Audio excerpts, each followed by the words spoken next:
السلام علیکم محترم سامعین، ہمارا ملک اس وقت بہت سی مشکلات سے دوچار ہے۔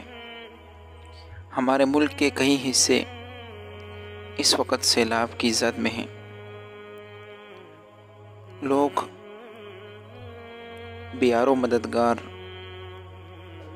آسمان تھلے رات گزارنے پر مجبور ہیں، اور دوسری طرف اگر ہم اپنی ذمہ داروں اور اپنی حکومتوں کو دیکھیں، حکومتیں چاہے جس لیول کی بھی ہو، ہم اپنی میڈیا کو دیکھیں تو ان کی بے حسی بھی عجیب و غریب نظر آتی ہے۔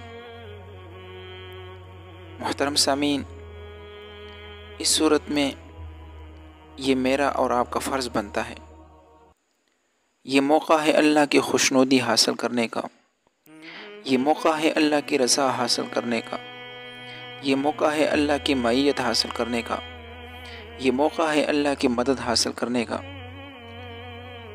تو یہ پورے ملک کے لیے یہ موقع ہے کہ جہاں جہاں یہ تکلیف زدہ لوگ ہیں، جہاں جہاں سیلاب زدگان ہیں، متاثرین سیلاب ہیں، جس علاقے میں بھی ہے، ہم انسانیت سے بالاتر ہو کر مسلمان ہونے کے ناطے ہم براہ راست یا بالواسطہ طور پر ان کی مدد کے لیے آگے بڑھیں۔ یہ صرف حکومتوں کا کام نہیں، حکومتوں کو جگانا یہ بھی میرا اور آپ کا کام ہے، ان کے اندر احساس پیدا کرنا یہ بھی میرا اور آپ کا کام ہے۔ محترم سامعین، اور اس کے علاوہ خود اپنے اندر احساس پیدا کرنا ہماری سب سے بڑی اور سب سے پہلی ذمہ داری ہے۔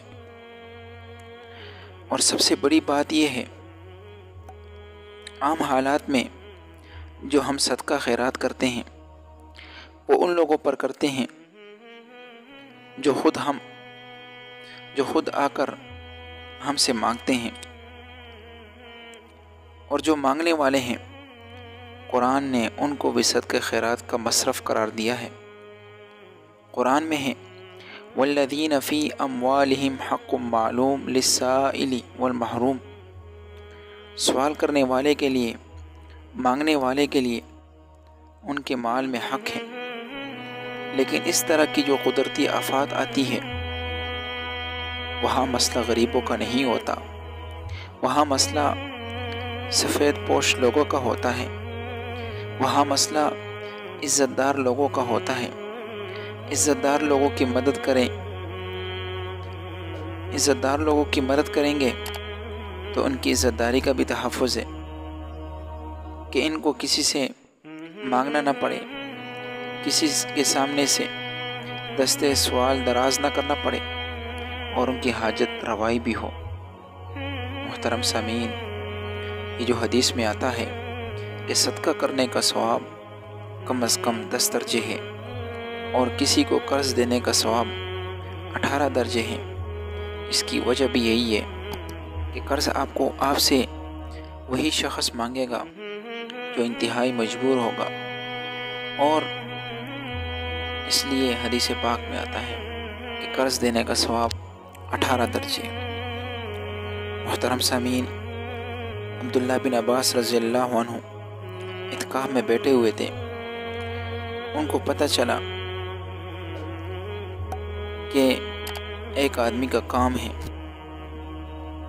عبداللہ بن عباس اعتکاف کے اندر تھے، وہ اعتکاف توڑ کر چل پڑے۔ کسی نے عرض کیا حضرت آپ کا تو اعتکاف ہے؟ فرمایا اعتکاف کی خیر ہے، اس لیے کہ میں نے نبی کریم صلی اللہ علیہ وسلم سے سنا، نبی کریم صلی اللہ علیہ وسلم نے فرمایا کہ ایک مسلمان کے ساتھ اس کی حاجت روائی کے لیے جانا، ایک انسان کے ساتھ اس کی حاجت روائی کے لیے جانا، یہ پتہ نہیں کتنے دن کے اعتکاف سے بڑھ کر ہے۔ اللہ اکبر کبیرہ۔ ایک جگہ رسول اللہ صلی اللہ علیہ وسلم کا ارشاد ہے کہ جب تک ایک انسان دوسرے کے کام میں لگا ہوا ہوتا ہے، جب تک ایک انسان دوسرے کی فکر مندی میں لگا ہوا ہوتا ہے، جب تک ایک انسان دوسرے کی مدد میں لگا ہوتا ہے، تو اللہ جل جلالہ تب تک خود اس انسان کی مدد میں لگے ہوئے ہوتے ہیں۔ اللہ اکبر۔ غالباً خواجہ معین الدین اجمیری رحمۃ اللہ علیہ کا واقعہ ہے۔ محترم سامعین، اب ذر سے لکھنے کے قابل کہ ایک بڑے حاکم کے پاس کسی آدمی کا کوئی کام تھا، اور اس حاکم کو کہنے کی صورت میں وہ کام اس کا آسانی سے ہو سکتا تھا، تو خواجہ صاحب سفارش کرنے کے لیے اس آدمی کے ساتھ حاکم کی طرف چل پڑے۔ جب حاکم کے پاس پہنچے، حاکم نے کہا کہ حضرت آپ خود تشریف لے آئے ہیں، آپ کا تو پیغام آ جانا ہی کافی تھا۔ آپ تو وہ حضرات ہیں کہ بڑے سے بڑے بادشاہ آپ سے ملنا چاہتے ہیں اور آپ سے ملنا مشکل ہوتا ہے، اور آپ یہاں خود تشریف لے آئے۔ حضرت نے فرمایا کہ اے بادشاہ، میں تمہاری وجہ سے نہیں آیا، میں اس لیے نہیں آیا کہ تم سے ملاقات کروں، بلکہ میں تو یہ اس مصیبت زدہ شخص کی وجہ سے آیا ہوں۔ میں نے سوچا جتنا وقت اس کے ساتھ میں گزاروں گا، جتنا وقت اس کے ساتھ گزرے گا، وہ وقت در حقیقت اللہ کی معیت میں گزرے گا۔ محترم سامعین، رسول اللہ صلی اللہ علیہ وسلم نے فرمایا کہ اللہ قیامت کے دن پوچھے گا کہ اے بندے، میں بیمار تھا، تو نے میرا حال نہیں پوچھا۔ اے بندے، میں پیاسا تھا، تو نے مجھے پانی نہیں پوچھا۔ اے بندے، میں بھوکا تھا، تو نے مجھے کھانا نہیں پوچھا۔ بندہ عرض کرے گا، اے رب العالمین، آپ کیسے پیاسے ہو سکتے ہیں؟ آپ کیسے بھوکے ہو سکتے ہیں؟ آپ کوئی عوارض کیسے لاحق ہو سکتے ہیں؟ تو اللہ جل شانہ فرمائیں گے کہ تمہیں پتہ تھا کہ میرا فلاں بندہ وہ مشکل وقت میں ہے، تم وہاں نہیں گئے، تم نے اس کی مدد نہیں کی۔ اگر تم اس کی مدد کرتے تو میں یہی سمجھتا کہ تم نے میری مدد کی ہے۔ ایک حدیث میں آتا ہے کہ ایک دفعہ ایک شخص نے ایک کتے کو دیکھا کہ وہ پیاسا ہے، پیاس کی وجہ سے اس کی زبان باہر نکلی ہوئی ہے، اس کے پاس ساز و سامان نہیں تھا، بڑے مشکل سے اس نے کنویں سے پانی نکالا اور اس کتے کو پانی پلایا۔ اللہ کو اس کی یہ ادا اتنی پسند آئی کہ اللہ نے اس گناہگار بندے کی صرف اس بات پہ کہ اس نے اللہ کی ایک مخلوق کو پانی پلایا ہے، اللہ نے اس کی مغفرت کر دی۔ اللہ نے اس کی مغفرت کر دی۔ میرے دوستو، مغفرت یہ اللہ کا بہت بڑا انعام ہے۔ اللہ اپنے محبوب کو تمغے سے نوازتا ہے تو فرماتا ہے لِيَغْفِرَ لَكَ اللَّهُ مَا تَقَدَّمَ مِن ذَنبِكَ وَمَا تَأَخَّرَ۔ ایک دفعہ ایک نبی ایک جنگل میں ایک راستے میں عارضی طور پر ٹھہرے ہوئے تھے، کسی چیونٹی نے اس کو کاٹ لیا۔ اس نبی نے ساتھیوں کو حکم دیا کہ چیونٹی کے بلوں کو آگ لگا دو۔ اللہ نے اس پہ عتاب نازل فرمایا کہ تجھے تو ایک چیونٹی نے کاٹا تھا، تو نے ساری چیونٹیوں کو آگ کیوں لگا دی؟